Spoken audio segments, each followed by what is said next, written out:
coming at you fresh-faced, coming out with a fresh out of the shower look. So if you start smelling something real good all of a sudden, it's called caress. You're welcome. I'm a little bit tired, a little delusional. I need to wake up. Maybe this was not a good idea to do this video right now. Anyway, but we're gonna do it. We're gonna pull through.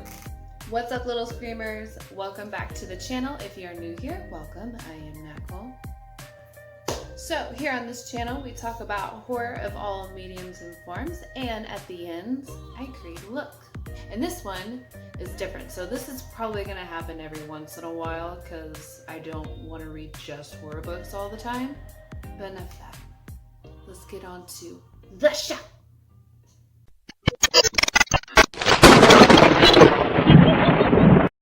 This book review is on the book called The Plague Stones by James Brogden. The Plague Stones is about an old tradition called the beating of the bounds.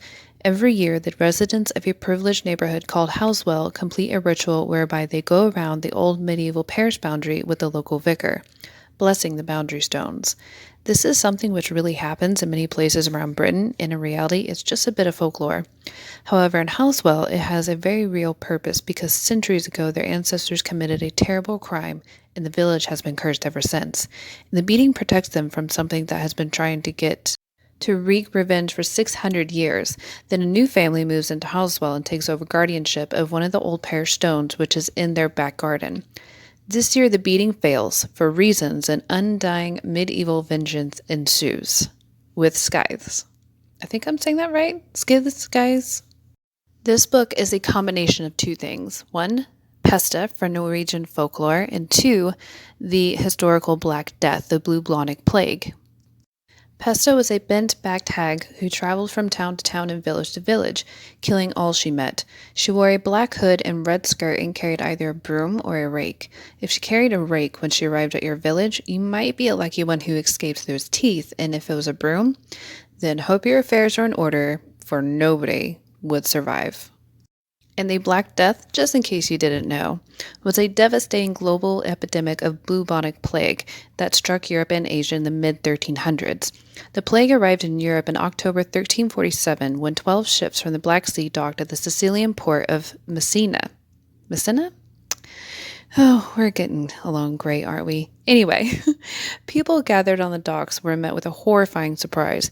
Most sailors aboard the ships were dead, and those still alive were gravely ill and covered in black boils that oozed blood and pus. Sicilian authorities hastily ordered the fleet of death ships out of the harbor, but it was too late. Over the next 5 years, the Black Death would kill more than 20 million people in Europe, almost 1/3 of the continent's population. And since this is the time when people had no knowledge of bacteria, how do they handle these catastrophes and who do they blame? Well, that is where all the myths come from. This is where Pesta comes from, along with other similar mythical figures across Europe. And here's a short interview I found on James Brogden I wanted to share. The first question was, what kind of research do you do and how long do you spend researching before beginning a book? He said, for example, the Plague Stones, I knew that I wanted to set a major part of it in the 14th century, so I read up as much as I could, especially about people's religious outlook and their attitude to natural disasters such as, for example, the Black Death. Tendency was having to read a lot of background research on the European marriage pattern. Yeah, just don't ask. In a failed attempt to justify having one of my characters being married at the age of 14. Sometimes you just have to stop in the middle of what you're doing to paper over a hole in your knowledge, and sometimes it can force you to radically rethink fundamental aspects of character or setting, because there will always be one picky reader who will say, well, actually, I think you'll find that particular form of crop rotation wasn't introduced until the late 1500s, but you have very clearly stated that, and so forth. Later on, he stated, I just do enough to make it sound like I know what I'm talking about and hand wave the rest, hoping that the story will carry the readers over the dodgy bits. And when he's not writing, he likes to go to the countryside and investigate weird places and interesting stories. And occasionally, whenever he's able, he likes to go to the mountains to get a bit of headspace. This may seem like a weird question to include, but I thought his answer was pretty interesting. So the question was ebook, paperback, or hardback? He said paperback if I'm trying a new author or something that's just grabbed me on a whim. Hardback if it's by someone I already like and intend to keep. Ebook, never.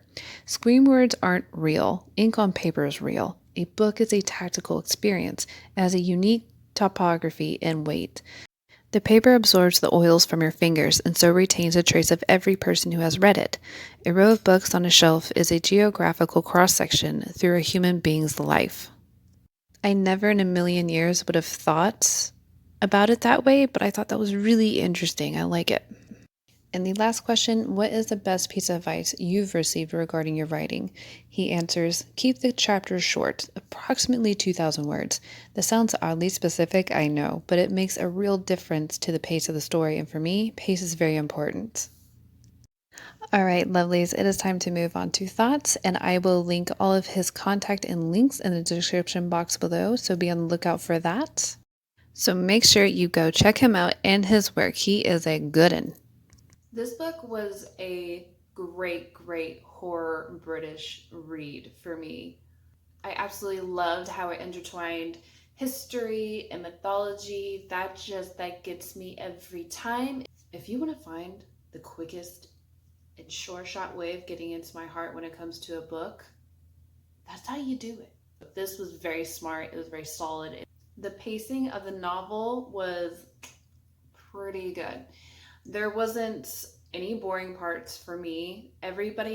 He did have one thing, and it reminded me a lot of Stephen King. Thankfully, he is not as bad as Stephen King. You will get a lot of backstories through this novel, but it wasn't to the point where I was skipping through and I just didn't want to hear it. Unlike Stephen King, that man, too much. It is such a bore, and I hate it.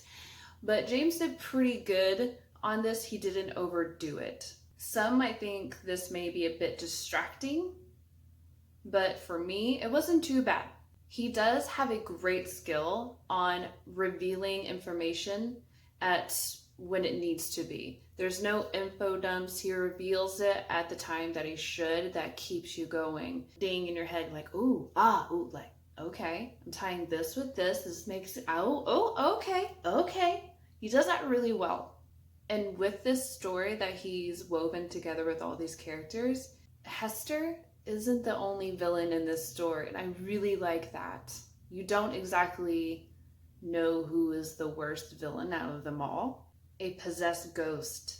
There is an argument for that for sure. It's not just her. I think she was a bit possessed too, to make her this pretty brutal bad bitch of a villain, and she's only 12 years old.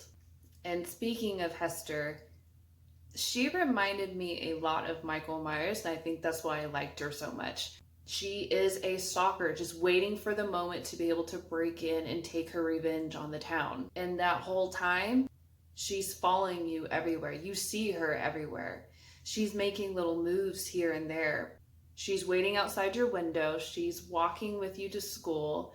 She's leading you onto dangerous paths on a work site. Like, she's very clever.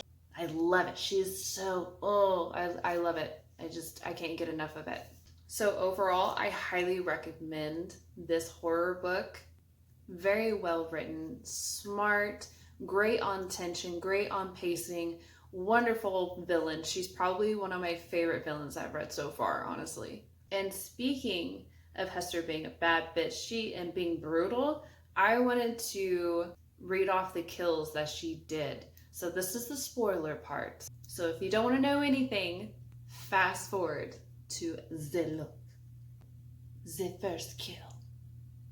Her scream of frustration split the air, and she spun to face the window opening again, with this waist-high gap in the brickwork filled only with the upthrust spike of the rusted rebar.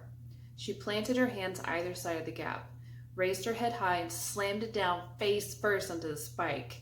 There was a crunch which sounded like someone driving a knife into a cabbage. Her legs spasmed for a moment, and then she was still, bent over as if praying, and fixed in place by the rebar through her skull.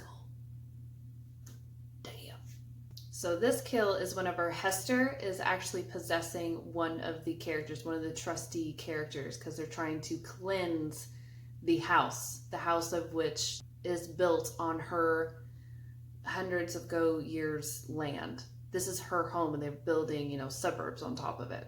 And shit, if that did not piss her off real quick. The second brutal kill. The sickle swept across Reverend Dobson's throat so swiftly and deeply that at first she felt nothing except a numb surprise at how the water seemed to have darkened. The realization that it was her own lifeblood jetting into the water hit her at the same time as the pain, but then both flooded away into oblivion, into the well. So they cut her throat and bled her out into the well, which this well was to have known to have healing, magical, godlike properties. Third kill. He felt himself shoved violently from behind and looked down in surprise at something that had appeared in his peripheral vision. The twin steel tines of a hay fork protruded from his chest just below each nipple, and he tried to gasp in surprise, except that he couldn't breathe. Then Hester stepped towards him with a swift, sideways swipe of her hand, and he was watching the purple and gray loops of his intestines spilling out over his waist and onto his feet, emptying him, hollowing him utterly. I mean, I'm just saying, after I passed on to heaven or next life or whatever it is, and then I meet up with my friends or family, I'd be like, bitch, did you see that? Did you see my intestines? That's some horrible prime time horror TV right there for my family to watch. Fourth. Sean and Esme had been laid out side by side on her dining table, naked, holding hands in a lake of their own mingled blood. Their bodies were slated and gouged in hundreds of small wounds. Their limbs had been tied off at each joint, shoulders, elbows, wrists, hips, knees, ankles, and each individual finger and toe, with tourniquets that in some places were so tight they sank deeply into flesh and couldn't be seen. And each part of Sean's and Esme's divided bodies had been systematically cut open and bled. Hester's like, you're going to feel everything, and it's going to be slow, and nobody gets a swift death. Except for Reverend Dobson. But that's all I got for you guys today. I hope you enjoyed this little book review. And if you love reading or are a fan of horror books, I highly recommend this. Go find it, buy it, and tell me what you thought. And let me know below, how would you rank these kills? Which is more brutal to you? To me, Esme and Sean got the most brutal. That's just my opinion. If you enjoyed this video, make sure you give this a thumbs up. It helps me out tremendously.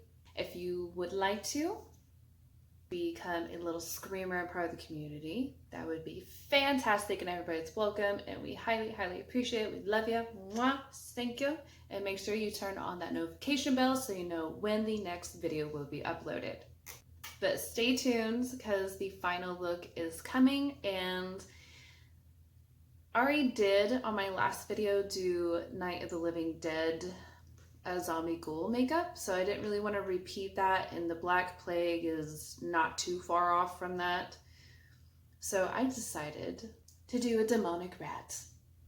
Here we go!